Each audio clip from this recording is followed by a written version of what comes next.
Assalamualaikum warahmatullahi wabarakatuh. Perkenalkan, nama saya Sela Aprilia dengan NPM 211407119 dengan mata kuliah Listrik dan Elektronika. Dan judul materi kapasitor. Pengertian kapasitor. Kapasitor atau kondensator ditemukan oleh Michael Faraday pada tahun 1791 sampai 1867.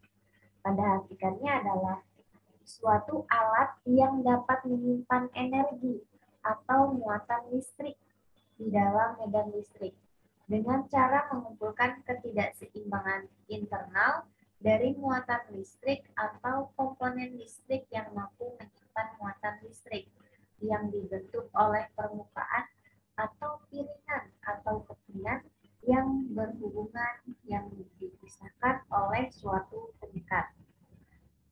Ketika kapasitor dihubungkan pada sebuah sumber tegangan, maka piringan atau kepingan terisi elektron. Bila elektron berpisah dari satu plat ke plat lain, maka muatan elektron akan terdapat di antara dua kepingan. Muatan ini disebabkan oleh muatan positif. Pada plat yang kehilangan elektron dan muatan negatif pada plat yang memperoleh elektron. Kapasitor adalah komponen elektronika yang mempunyai kemampuan menyimpan elektron-elektron selama waktu yang tertentu atau komponen elektronika yang digunakan untuk menyimpan muatan listrik yang terdiri dari dua konduktor dan dipisahkan oleh bahan penyekat atau bahan dielektrik. Tiap konduktor disebut. Nah, ini prinsip pembentukan kapasitor. Yang pertama, jika dua buah plat atau lebih yang berhadapan dan dibatasi oleh isolasi, kemudian plat tersebut dialiri listrik, maka akan terbentuk kondensator atau isolasi yang menjadi batas kedua plat tersebut dinamakan dielektrikum. Bahan dielektrikum yang digunakan berbeda-beda sehingga penamaan kapasitor berdasarkan bahan dielektrikum. Luas plat yang berhadapan bahan dielektrikum dan jarak kedua plat mempengaruhi nilai kapasitasinya. Pada suatu rangkaian yang tidak terjadi kapasitor liar. Sifat yang demikian itu disebut kapasitansi parasitik. Rumus kapasitor. Nah, berikut adalah rumus-rumus yang tersimpan dalam keping-keping kapasitor yang bermuatan listrik sebagai berikut. Nah, Q sama dengan CV. Penjelasannya, Q sama dengan muatan yang satuannya kolom.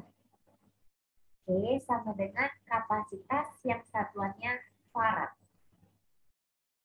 I tegangan yang satuannya volt.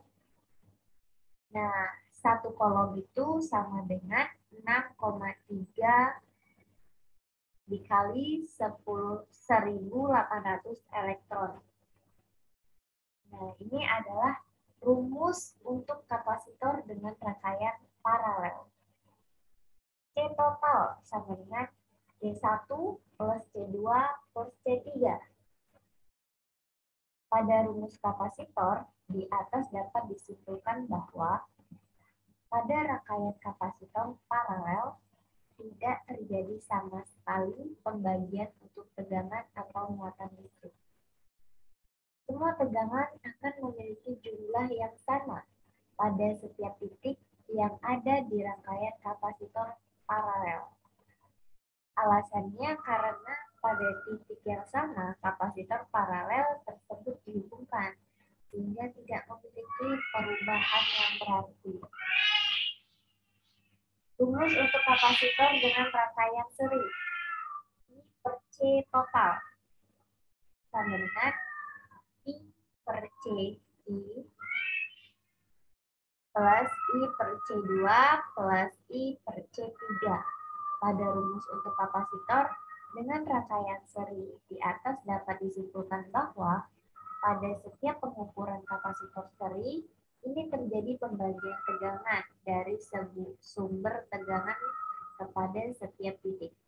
Yang pada akhirnya jika digabungkan dengan cara yang dijumlahkan, tegangannya dari setiap titik maka akan terlihat sama seperti jumlah tegangan dari sumber tegangan. Rangkaian rumus kapasitor seri dan paralel. Yang total sama dengan dalam kurung C1 plus C2 dibagi C3. I per CA sama dengan I per C1 plus I per C2 atau dalam seri. Pada rumus kapasitor, dengan rangkaian seri dan paralel, di atas dapat disimpulkan bahwa rangkaian jenis ini dapat dihitung dengan cara mengkombinasikan dari beberapa persamaan yang terlihat dari kedua rumus kapasitor tersebut, yaitu seri dan paralel. Sehingga kita dapat mengetahui jumlah keseluruhan dari gabungan antara dua jenis kapasitor ini. Nah, ini adalah jenis kapasitor. Ada 3 jenis kapasitor.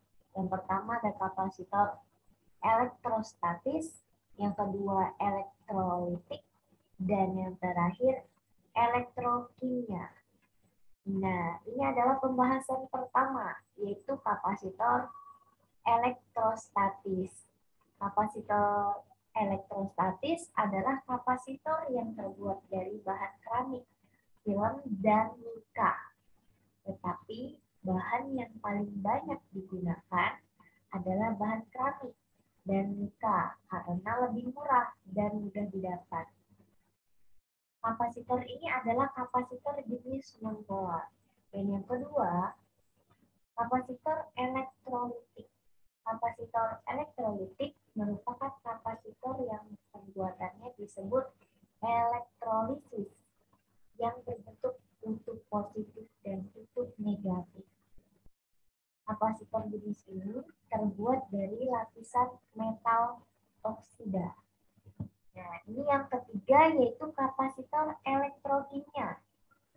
Kapasitor elektrokimia ini adalah kapasitor yang terbuat dari larutan kimia. Benda ini dapat kita jumpai pada baterai aki.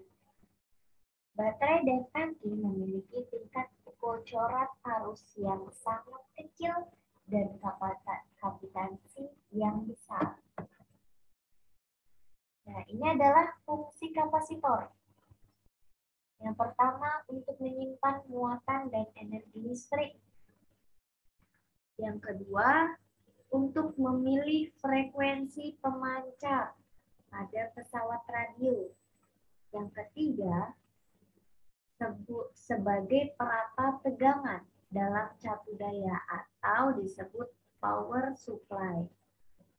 Kemudian untuk menghilangkan percikan api pada sistem pengapaian mobil. Sebagai filter untuk penyaring dalam rangkaian power supply. Kemudian berfungsi untuk menghemat daya listrik lampu neon. Kemudian perata tegangan DC. Ada pengubah AC menjadi DC. Dan yang terakhir, fungsi kapasitor yaitu sebagai pembangkit gelombang AC atau osilator. Nah, ini adalah simbol kapasitor. Nah, kapasitor yang pertama yaitu kapasitor non-polar. Nah, bentuknya bundar seperti ini, memiliki dua kaki yang agak bengkok. Nah, ini jadi ciri khasnya, dia bundar. Simbolnya seperti ini. Nah, jadi ada angka sama dengan dan seperti garis yang memanjang dari atas ke bawah. Ini simbol Eropanya. Nah, seperti ini. Kemudian ada kapasitor elektrolit atau elko. Nah, ini ciri khasnya warna hitam dan memiliki dua kaki yang lurus. Nah, ini sangat kecil sekali bentuknya. Nah, simbolnya dia ada angka plusnya di ujung seperti ini. Nah, alternatif simbol. Nah, ini newsnya, kapasitornya atau dalam kurung polaris. Dan kemudian ada nama komponen kapasitor variabel atau VERCO. Bentuknya seperti ini. Nah, ini dia kotak memiliki 3 kaki. Dia gepeng. Nah, ini simbolnya. Dia ada angka simbol panahnya menuju ke atas. Ini ciri-ciri dari simbol kapasitor variabel. Dan yang terakhir ini ada kapasitor variabel prima. Nah, ini sangat membedakan dari yang lain karena ada warna merahnya, memiliki 3 kaki, dan atasnya seperti ada pemas-pemasan. Nah, ini ada simbolnya. Kalau yang variabel itu seperti angka panah ke atas. Kalau ini tidak ada panahnya, cuma dia batangnya saja lurus ke atas. Nah, ini adalah contoh simbol-simbol dari kapasitor. Cukup sekian penjelasan dari saya. Mohon maaf apabila ada salah kata dari saya. Saya akhiri. Wabillahi taufiq wal hidayah. Wassalamualaikum warahmatullahi wabarakatuh.